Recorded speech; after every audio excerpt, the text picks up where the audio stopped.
Hey, what's up? This is Joe. This video is going to take you on a moto-camping adventure through the deserts of New Mexico and Arizona, including looking for and finding free spots to camp,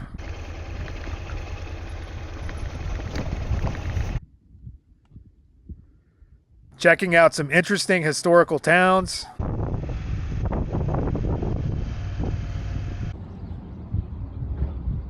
and avoiding sharp objects as I make my way north in the middle of a heat wave.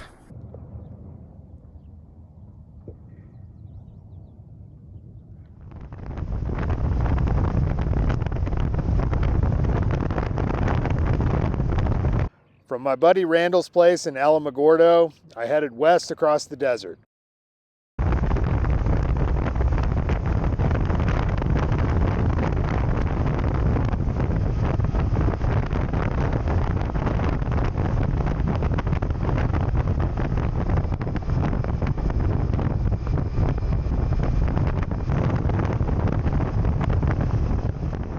The daytime temperatures had been sweltering, and by the time I got to Lordsburg, New Mexico, I was ready to find some shade and hunker down somewhere.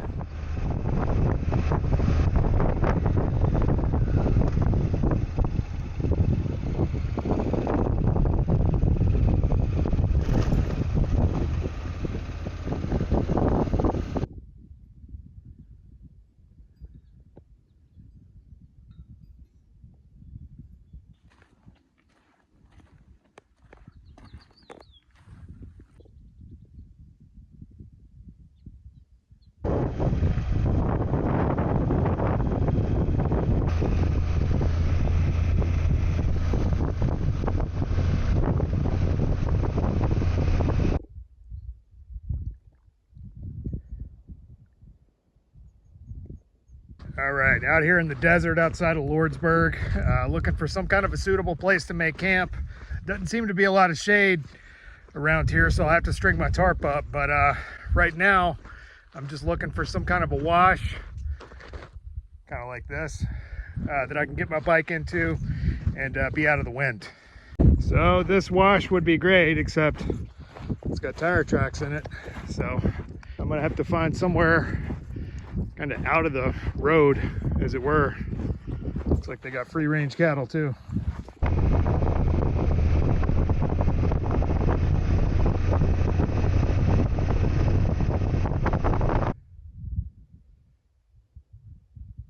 So looks like I found a pretty excellent wash right here.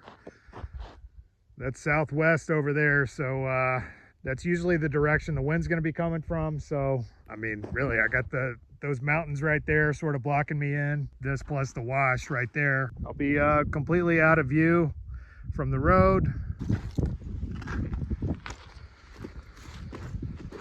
Interesting. All right, some kind of a device.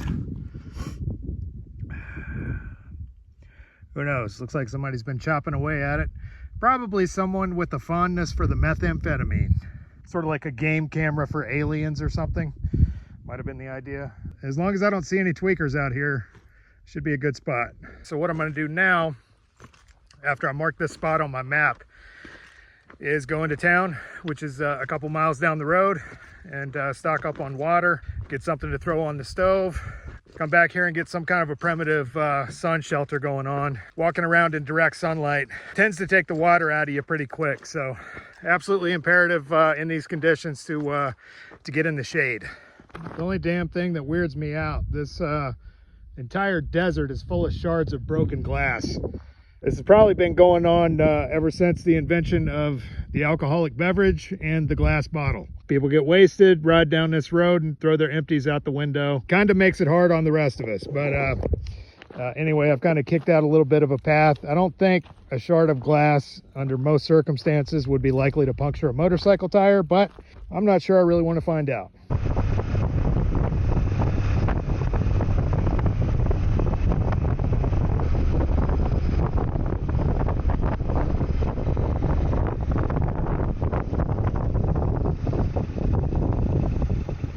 All right, well, here's another example of me doing the exact opposite of what I said I was gonna do. On the way back to town, I saw this little park with these beautiful shelters built over top and a grill. So this saves me the trouble of going back to camp and trying to cook on my stove and then having to do the dishes, which takes up valuable water. So I'm about 99% sure I could probably camp right there. As it is, you know, I think my other spot's more private and out of the way. Plus it's cooler. All right, this is what we got. This is a boneless chuck steak. Maybe not quite as good a quality of meat as like a ribeye or something like that, but you know, it should be pretty damn good. Even though that looks like an absolutely enormous steak, it's really thinly sliced, so that's just under a pound right there. And considering I haven't really eaten much today except for a couple of cans of sardines, I'm looking forward to it.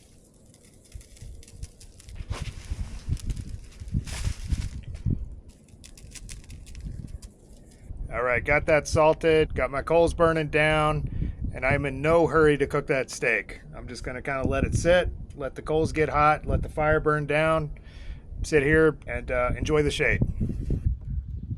There we go.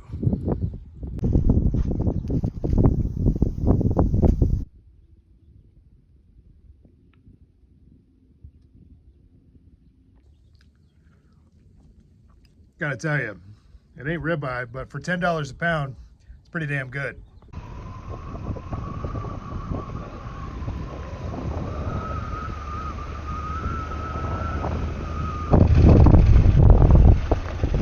All right, well, there's a ghost town in there. Looks like it's privately owned, and only way you can get in there is to take a tour. So obviously I'm not doing that, so heading back to camp.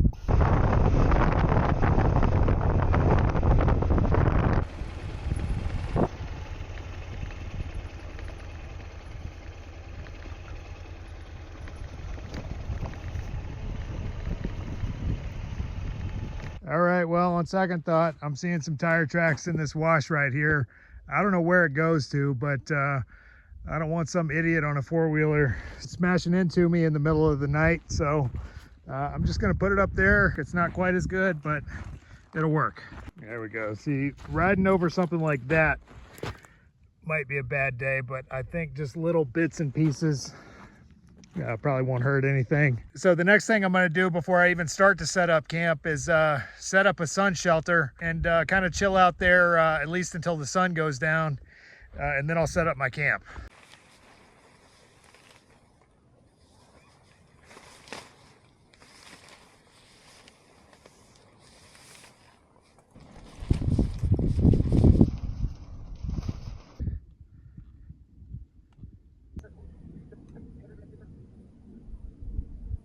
There's a big cross up there on that mountain. People keep coming up there on motorcycles and ATVs and stuff to check it out.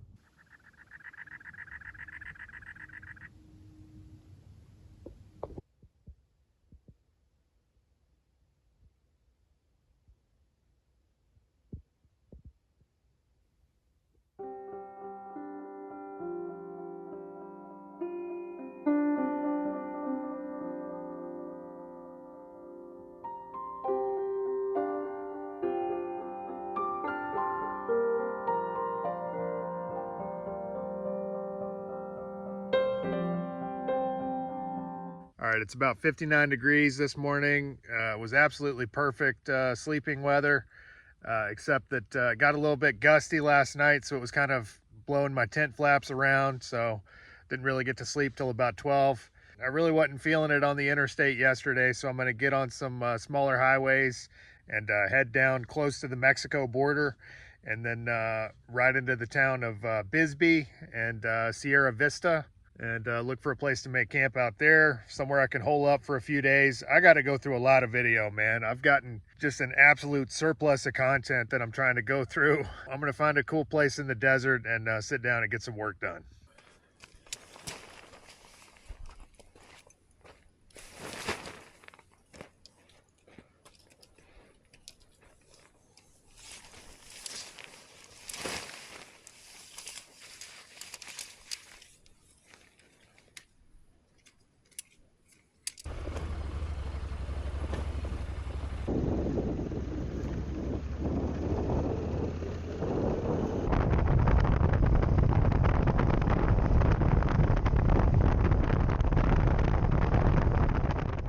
In terms of traffic, this road was definitely preferable to the interstate.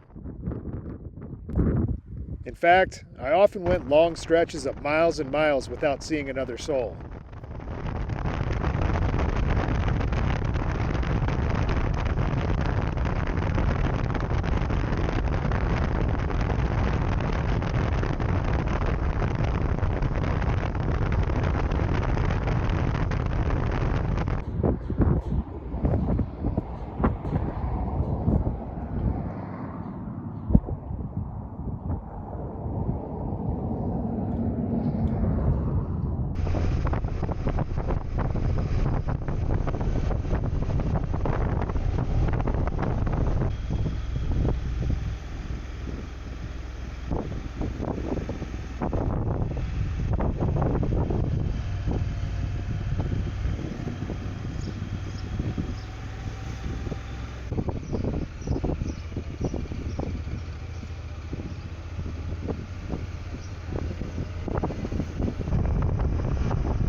Really, anywhere out here would work. I'm right in the middle of this town of Sierra Vista, which I like a lot. They just got this big kind of expansive desert right in the middle of town. I love the texture of the deserts in Arizona.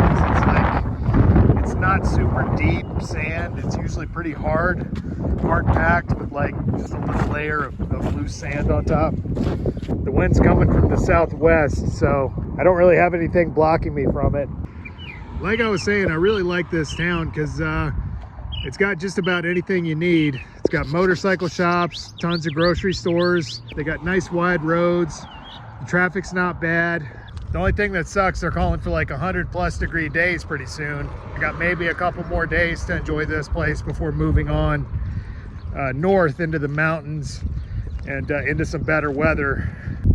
There's a crazy looking cactus.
All right, finally the wind's dying down out here. I had to tie those loops on the tent down just to keep it from getting totally flattened. But it's pretty nice now. This is an absolutely beautiful spot out here in the Coronado National Forest. And apparently there's a lot of smuggling and illegal immigration routes around here. A couple of people have come by and told me that. I'm absolutely exhausted. I've been in there sort of taking a nap.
I only had a couple more days before the temperature in southern Arizona was set to warm up like an oven, so I headed up the road to explore the nearby town of Tombstone.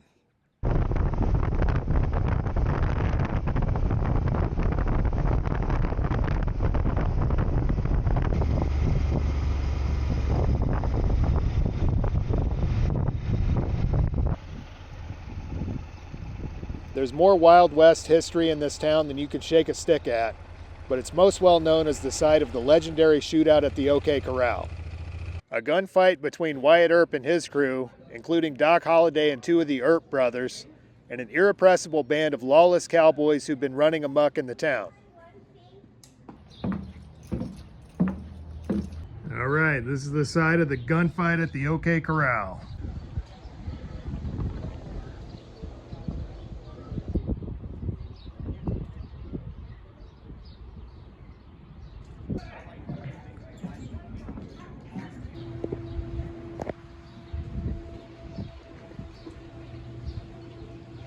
There's Big Nose Kate Saloon.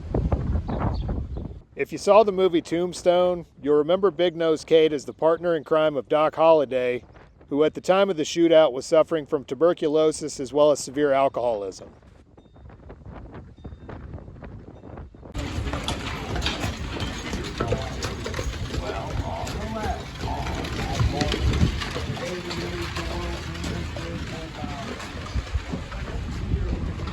Unfortunately, doing anything at all in this town seemed to cost a lot of money, so instead of taking any tours, I limited myself to walking around and speaking to the folks at the town center, who graciously took the time to explain to me some of the history of the area.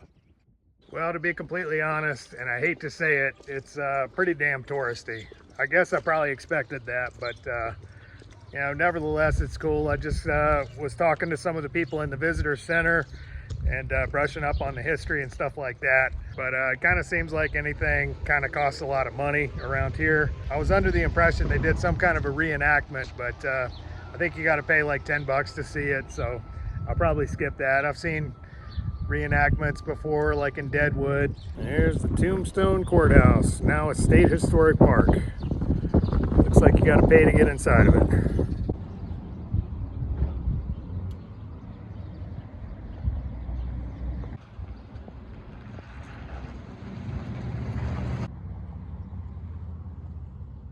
After walking around and looking at the expensive knickknacks for sale, I found a shady, out-of-the-way spot in which to sit down and cook a steak.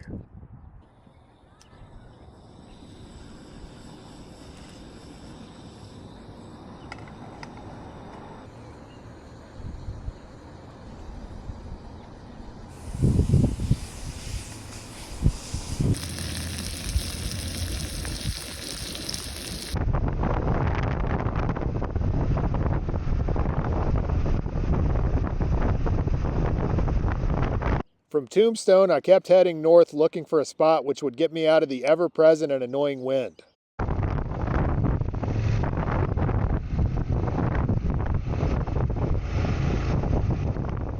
For the next hour, I explored a series of paved and unpaved roads, but still couldn't find any suitable spots.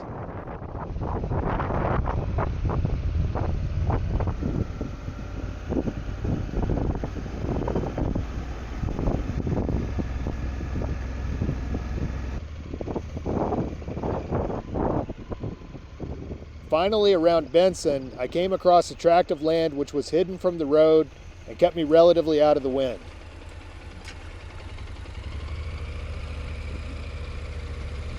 Man, I've just about had enough of high winds. Ever since I entered New Mexico, it's just been absolutely insane. Fighting the wind, riding in the wind, setting up camp in the wind. Anyway, it's absolutely miserable. It looks like this is going to be another night of fighting to get my shit set up. But anyway, I found this, which looks like BLM land. I think it's private property, actually, but I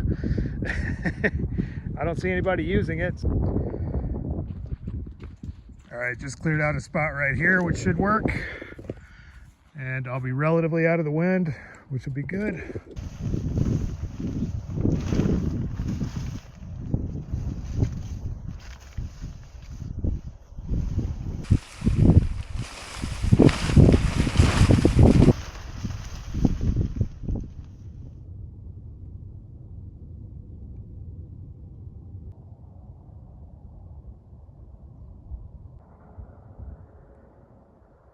The heat wave that I mentioned is definitely coming on starting today. So just north of here a few hours is some absolutely incredible desert filled with a variety of interesting cacti. So gonna get this operation packed up and heading that way.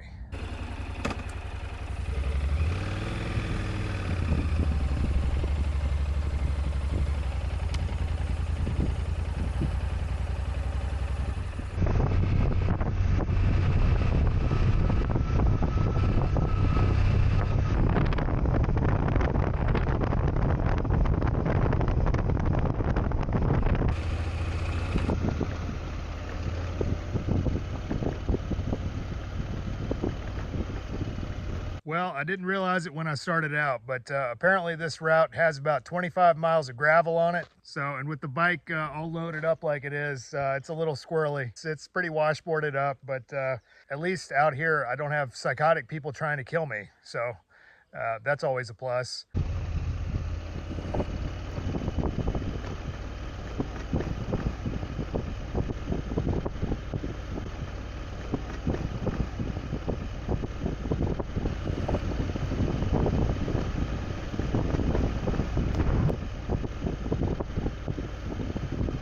It was slow going for the next 25 miles as the road alternated from bumpy washboard to deep silt.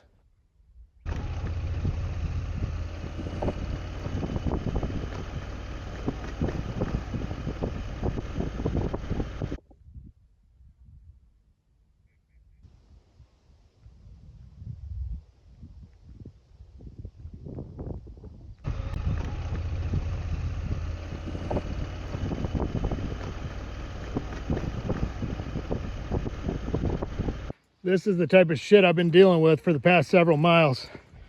Deep freaking silt.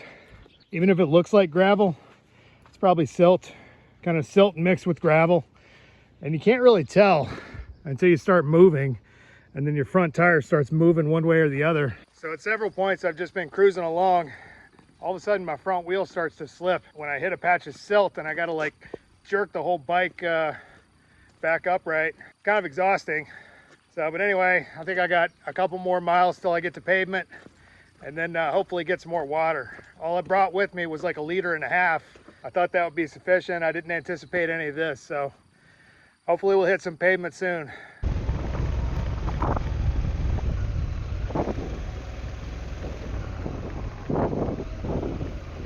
Oh man, never been so happy to see pavement. That was a total pain in the ass, but it was pretty fun too. Who am I kidding? I had an absolute blast out there in spite of the silt and nearly 100 pounds of gear I was carrying on my bike. It's a nice change of pace not having to worry about getting run over for a change. At this point, I was pretty burned up from all that hot, slow riding, and when I reached the town of Kearny, I began looking for a shady place to cool out.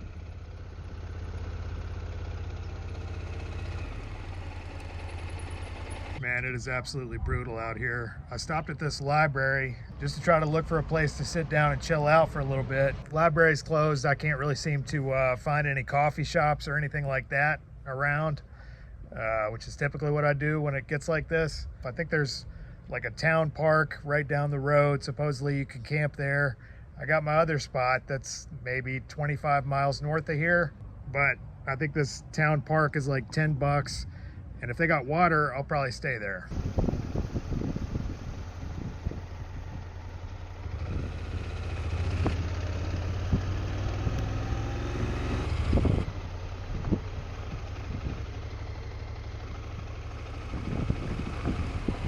This is the way to do it right here.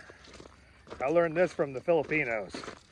Basically, you go to the Philippines, everybody walking down the street with an umbrella, no matter what the weather is. It's at least 15 degrees cooler under this shelter right here with the metal roof. No point in burning to death out there, so I'm just gonna kind of sit here and cook my steak. Well, how often do you get to cook filet mignon? Basically, this is some of the cheapest this particular cut that I've seen ever. Typically, the only time I get that is if it's on clearance, $12.99 a pound. That's less than I've seen New York strip at a lot of places. There we go. They got some grills out there, but screw it. I don't really want to go out in the sun gathering firewood and then stand there tending the fire. It's just easier to use the stove.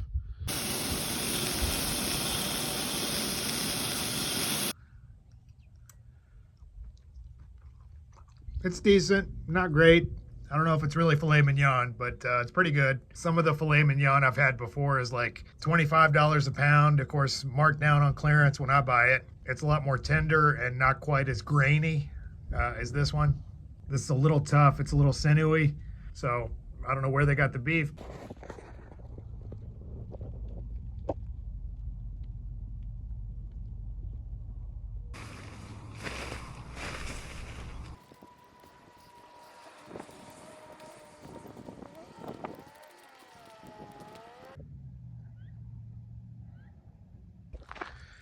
Now's when it's good to be out in the desert. In the morning and the evening. That's when the desert is the best place on earth. For much of the day, at least in the spring, you got brutally high winds, hot temperatures, and it totally sucks. By contrast, I've been out here in the fall and the weather's been a lot more agreeable. Anytime in the spring, forget about it, man. All of the Southwest, windy and hot. And one of the main attractions of this place is having access to water. It just makes such a difference. That way I can drink as much as I need. I can only carry so much on my bike. Even right now, just walking around, I can feel my lips have been persistently chapped ever since New Mexico.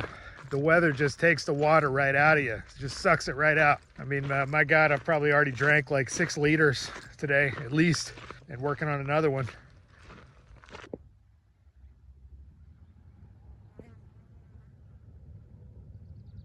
There's an absolutely beautiful saguaro cactus. No idea how old this one is, but I know these things live for a long time. That is awesome. You know, and the interesting thing about these is that no two cactus are shaped exactly the same. They're like people, you know, completely different. They all got their own personality, quirks.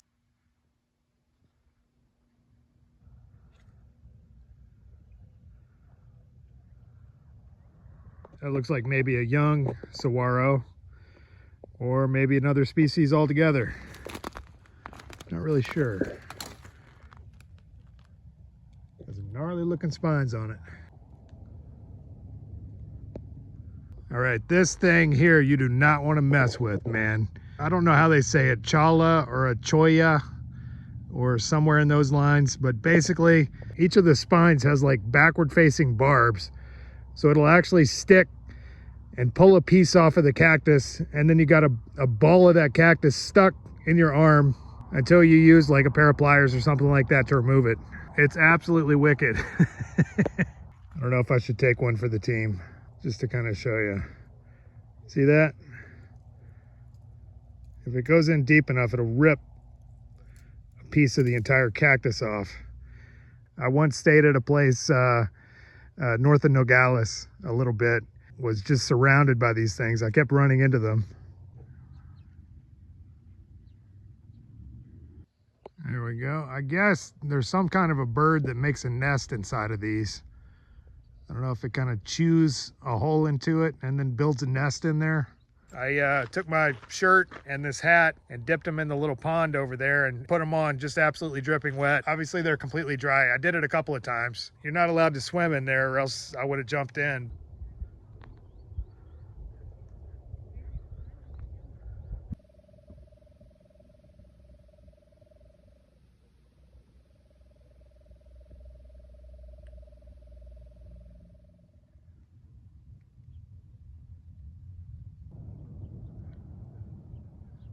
All right, the temperature dropped down last night such that I had to pull out my cold weather mummy bag. And this morning, right around 6 a.m., as the sun was coming up, instantly the inside of my tent was sweltering again. So today's gonna be absolutely brutally hot. So I'm gonna have to get the hell out of here ASAP, head into the mountains, into a cooler environment.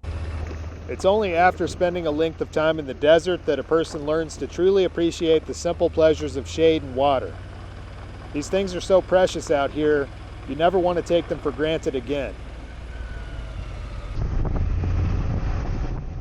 After several long days of battling hot, windy conditions, I headed for the mountains and didn't look back. So as always, if you enjoy this video, please hit like and subscribe. And as usual, I've included an optional donate link in the drop box for anybody that might like to contribute to this project. Otherwise, thanks for watching, and we'll see you on the road.